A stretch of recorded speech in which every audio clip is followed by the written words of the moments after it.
During an argument about her childhood best friend, my wife finally snapped and said the quiet part out loud. Adam and I have a history. He will always be more important than you. That was all I needed to hear. I filed for divorce shortly after and gave her a reality check she never believed I'd have the guts to pull. Fast forward 10 months, and she's a single mom reaching out, asking for help. But I'm getting ahead of myself. Let me back up and explain how everything actually went down. Grab a snack, this one gets messy. I'm 30 years old, and I've been working as a lineman for 8 years here in central Kansas. It's not glamorous work, but it's honest, and it pays well.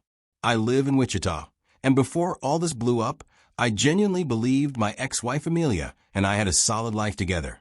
I bought my house 2 years before I even met her. Clean title. Mortgage in my name only. Thank God for that decision. Amelia worked as a freelance graphic designer, mostly logos for small businesses, sometimes full website projects. She made decent money, but it wasn't consistent. Still, we had a system that worked. I covered the steady bills, mortgage, utilities, insurance, while she handled groceries and her business expenses. Financially, things were balanced. Our life ran on routine. I'd wake up at 5:30 every morning and hit the garage gym I built myself, squat rack, Olympic weights, everything I needed. Squats, bench, deadlifts, overhead press.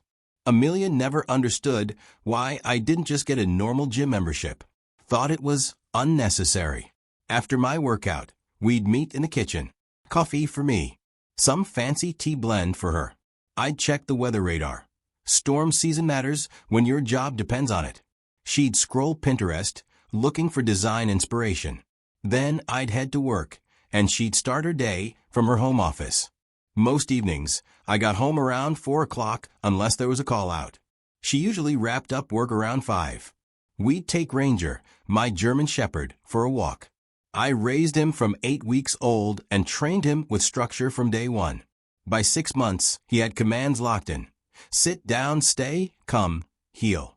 Amelia preferred just giving him treats without commands, which completely undermined the training. But Ranger was still my dog. My responsibility. Life felt stable. No major fights. No drama. At least, that's what I thought. The first signs were small. Amelia started spending more time on her phone during dinner, laughing at texts but never sharing what was so funny. Inside jokes I wasn't part of. After 10 hours, climbing poles and working transformers, I wasn't looking for problems. I just wanted to eat, walk the dog, and sleep. Then she started talking more about Adam, her childhood best friend.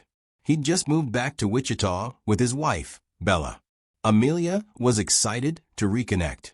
That alone didn't seem strange. Old friends move back all the time. She suggested we all get dinner so I could finally put a face to the name. Adam and Bella lived across town in Riverside, a newer development with houses packed 6 feet apart and tiny yards.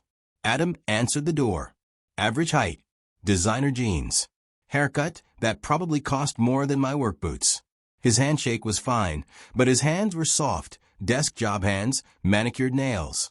The kind of guy who's never broken a sweat outside a gym. Marketing professional. Exactly the type. Bella was polite, but off. She smiled when Amelia hugged her, but it didn't reach her eyes. Amelia, meanwhile, immediately put her hand on Adam's arm. Way too comfortable. I noticed it, but I brushed it off. They were old friends, right? Dinner started normal enough. Adam talked about his marketing job at a downtown startup. Bella mentioned her CPA practice. They asked about my work, and I gave the usual answer. Keeping the lights on when nature throws a tantrum. Amelia jumped in with stories about me getting called out at 3 a.m., making me sound more heroic than I really am. Then the shift happened. Amelia and Adam started reminiscing. High school memories, college stories. Stuff that completely excluded Bella and me. Every other sentence started with "remember when we," and ended with them laughing together. Amelia kept grabbing Adam's wrist when she made a point. He nudged her shoulder when telling stories. Nothing technically inappropriate, but my gut was screaming. Bella excused herself to the bathroom twice. Amelia didn't even notice. When Bella came back, Her tone was sharper. At one point, Amelia complimented Adam's cooking, and Bella muttered, "He never cooks when it's just us." After dinner, Adam wanted to show off their deck. Amelia immediately linked arms with him and walked outside, leaving Bella and me behind. So there I was, making awkward small talk with Bella about property taxes and local stuff, while Amelia and Adam stayed in their own little bubble. Bella actually asked about my job, storm deployments, logistics, the realities of it. She listened. When I joked about fixing real problems instead of sitting in meetings, she laughed. Meanwhile, Amelia was peeking at Adam's buzzing phone screen like it was totally normal. That's when I knew this wasn't just old friends. On the drive home, Amelia stared out the window, smiling to herself. I asked what she thought of Bella. "She's fine. A little uptight," she said. "Adam says she works too much." Then I asked about Adam.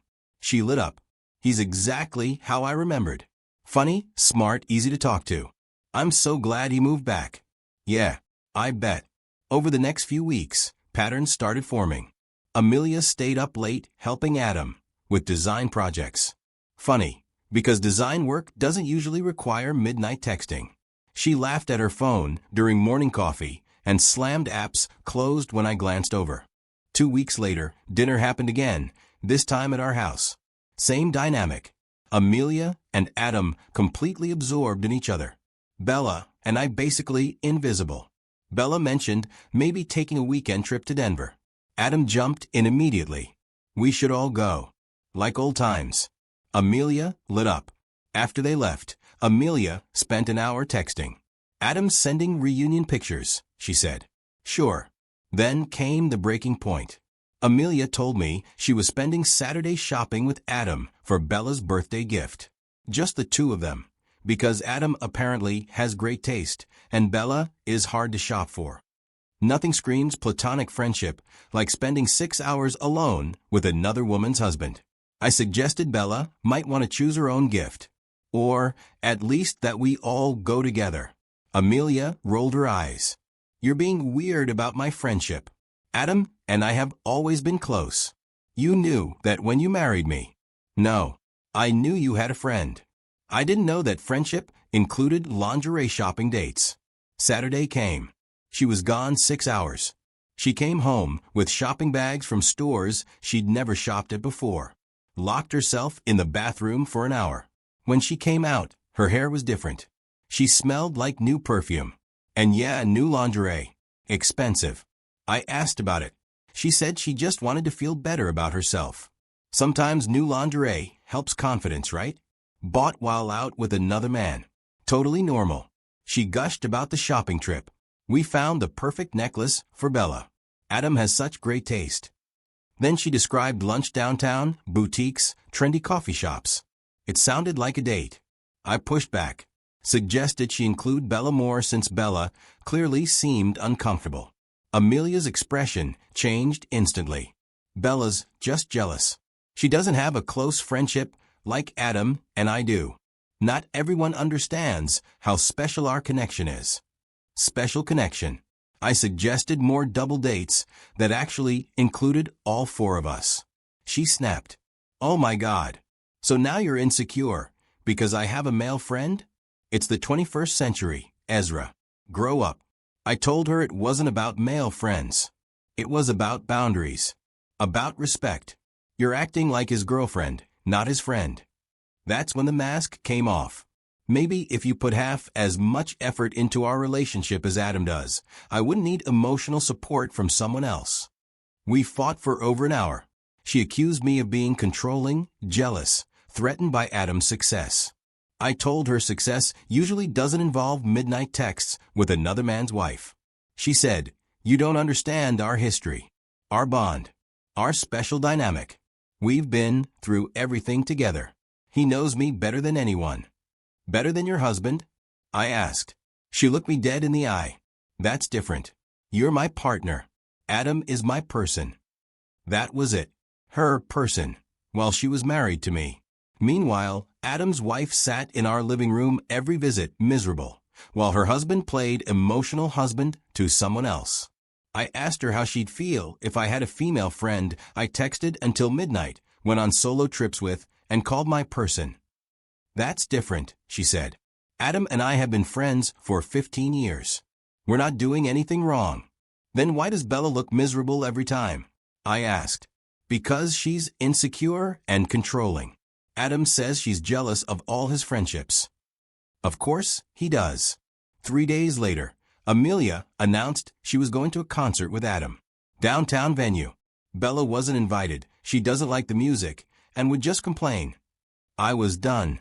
Since when do married people go to concerts alone with someone else's spouse? I told her I wasn't stupid. I'd been patient and understanding. But this crossed the line. You don't get to control who I'm friends with, she snapped. Adam has always been there for me. He's never let me down. Never made me feel bad about myself. Never tried to change who I am. Apparently, I was guilty of all those things, despite never asking her to change, never criticizing her career, never making her feel bad about anything except maybe not training the damn dog properly. He understands me in ways you never will, she said. We have a connection deeper than anything else in my life. He's not just my friend. He's my soulmate. I stayed calm. Oh, really? Then where does that leave us? Roommates. Her answer killed whatever was left of the marriage. He was here before you. He will always be more important than you. Stop being an insecure jerk. There it was. I wasn't her husband. I was just the guy paying half the bills while she played house with someone else's husband. I nodded. Good to know. She looked confused. She expected a fight. Begging. Competition. What do you mean? She asked. I mean exactly what I said. It's good to know where I stand. She scoffed. So now you're going to play the victim and make me feel guilty for having fun with my best friend? I smiled. Amelia, the conversation's over. Go. Have fun.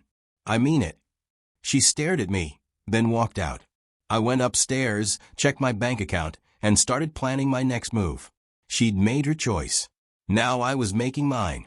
She had her soulmate. Let him help with the logistics. She left that night and went to stay with her sister. Within 24 hours, the flying monkeys started circling.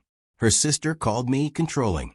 One of her friends, Megan, sent me massive paragraphs about what a terrible mistake I was making. Even her mom called, lecturing me about how I was abandoning my wife during a difficult time. I responded to none of it. I changed my number, blocked every one of them on social media, and let my lawyer, Tom, handle anything that actually mattered. The interesting part wasn't the backlash. It was what happened to Amelia and Adam once their little secret stopped being secret. Instead of hiding, they went public immediately. Amelia moved in with him within a week. Suddenly, they were posting couple photos on Facebook, checking into restaurants, acting like rebellious teenagers who thought they'd finally found true love. The problem was reality. Adam's divorce wasn't finalized yet. Bella's prenup meant he was about to lose his cushy lifestyle, and Amelia's divorce meant she was losing the house. Two people who built a fantasy around forbidden romance now had to face real life, starting over together with limited resources. The fairy tale was about to slam headfirst into the real world. 3 months after filing, my life had structure again. Real structure. Not the performative routine of pretending to be married to someone whose heart belonged to another man. Work was steady, and for the first time in a long while, it was genuinely satisfying.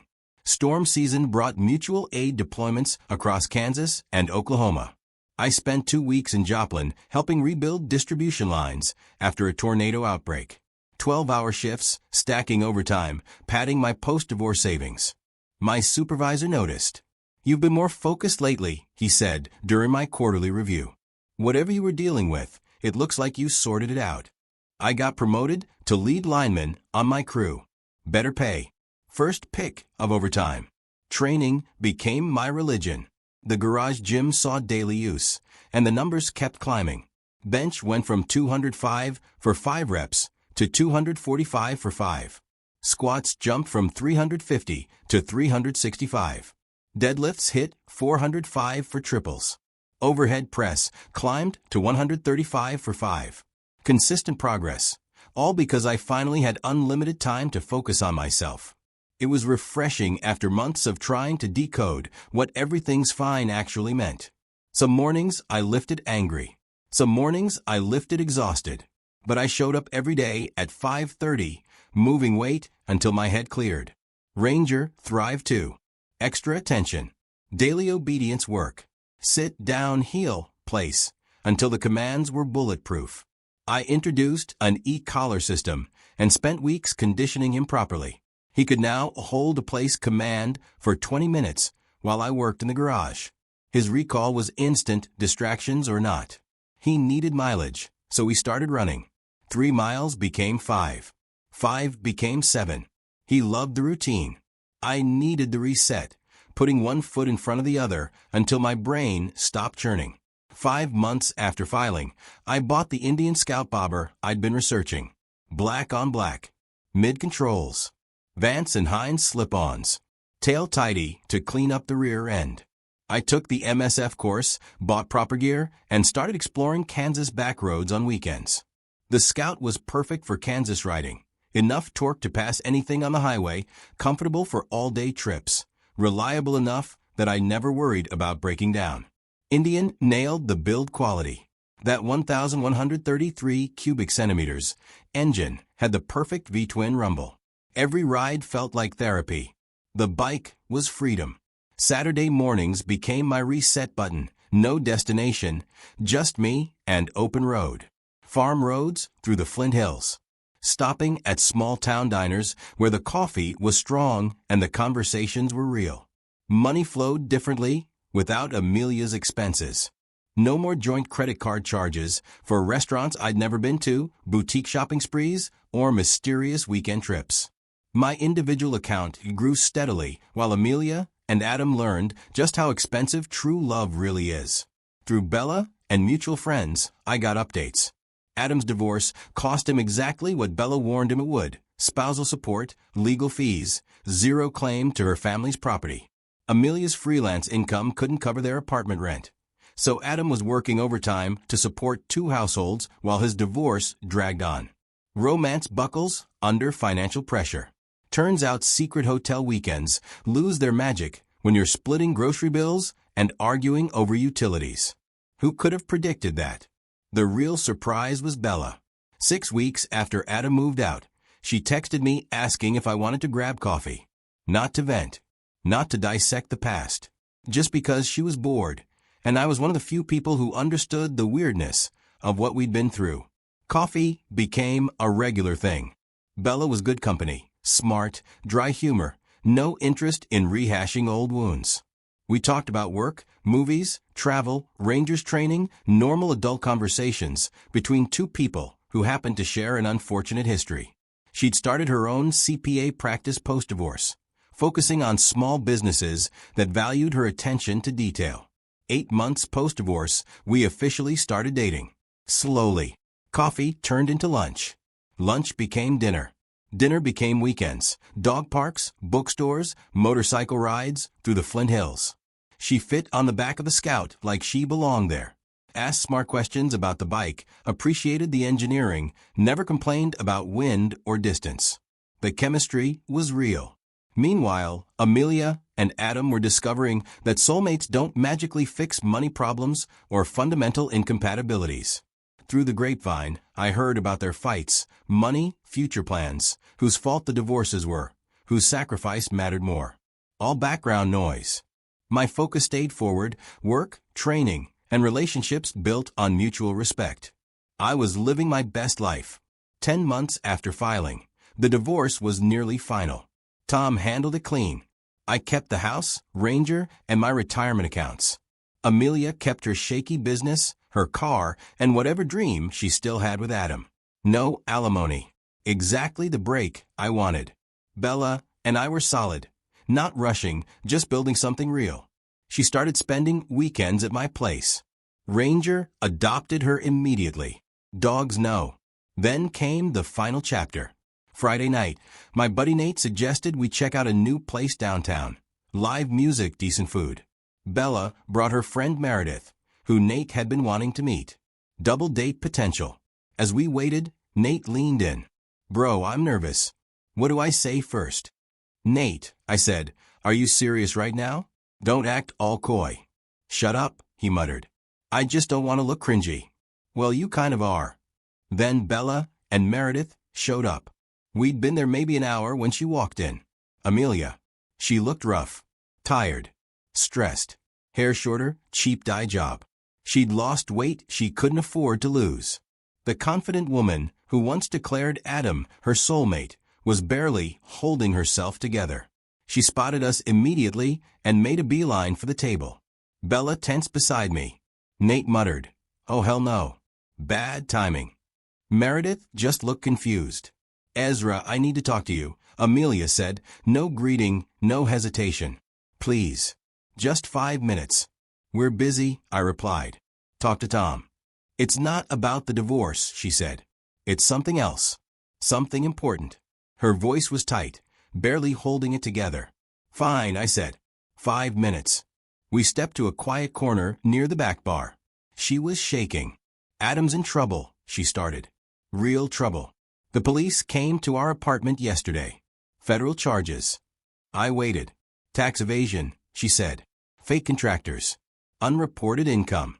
The FBI raided his office last week. His lawyer says he might be facing prison time." She paused, then whispered, "I'm pregnant, Ezra. 2 months." She started crying. "He's been different since I told him," she said. "Now he's talking about running. Says the charges are fake. Says he won't go to prison for something that isn't his fault. But if he runs, I'm stuck here alone with a baby." She waited for me to respond. When I didn't, she kept going. "I know I messed up. I know I destroyed our marriage for a fantasy. But you're a good man. Stable. Responsible. You always took care of me." She swallowed. "Maybe we could try again. Maybe this baby could be a fresh start." She actually said that. Asked me to raise another man's child after throwing our marriage away. My response came easily. "And how does any of that concern me?" Her face collapsed. "What do you mean?" "You made your choice," I said. "You got pregnant by your soulmate who's about to run. Now you want me to fix it." "I was wrong," she said. "I see that now." "Yes," I said. "You were. And it's yours to live with, not mine to fix. You can't just walk away when I need help. Watch me." I turned to leave. She followed, louder now. "You're really going to let your pregnant ex-wife struggle alone? What kind of man does that?" I stopped and turned back. People were watching now. "Call Adam," I said. "He's your soulmate. Remember?" "He's going to prison," she shot back. "Not my problem." Her desperation snapped into rage. "You're pathetic. You never fought for us. You just gave up like a coward." That's when Bella stepped beside me. Calm. Composed. Not territorial, just present. Wearing a dress that probably cost more than Amelia's entire outfit. The contrast was brutal. "Everything okay here?" Bella asked. Amelia stared between us, realizing this wasn't a rebound. "This is serious." "You're dating him just to get back at us?" she snapped at Bella. "No," Bella replied evenly. "I don't think about you at all." Amelia lost it. She screamed about betrayal, about karma, about how Adam was twice the man I'd ever be, prison or not. The language got creative. Loud enough that security moved in. "Ma'am, you need to lower your voice or leave," security said. "I'm not going anywhere until I get answers." "Actually you are," Nate said, phone already recording. Security escorted her out while she screamed about how we'd regret this. The bar went quiet for 10 seconds. Then the band started again. Nate grinned. "I'm sending this to the boys." And just like that, the Amelia saga ended. I never heard from her again. Hope she's enjoying single motherhood. Now tell me, how would you have handled it?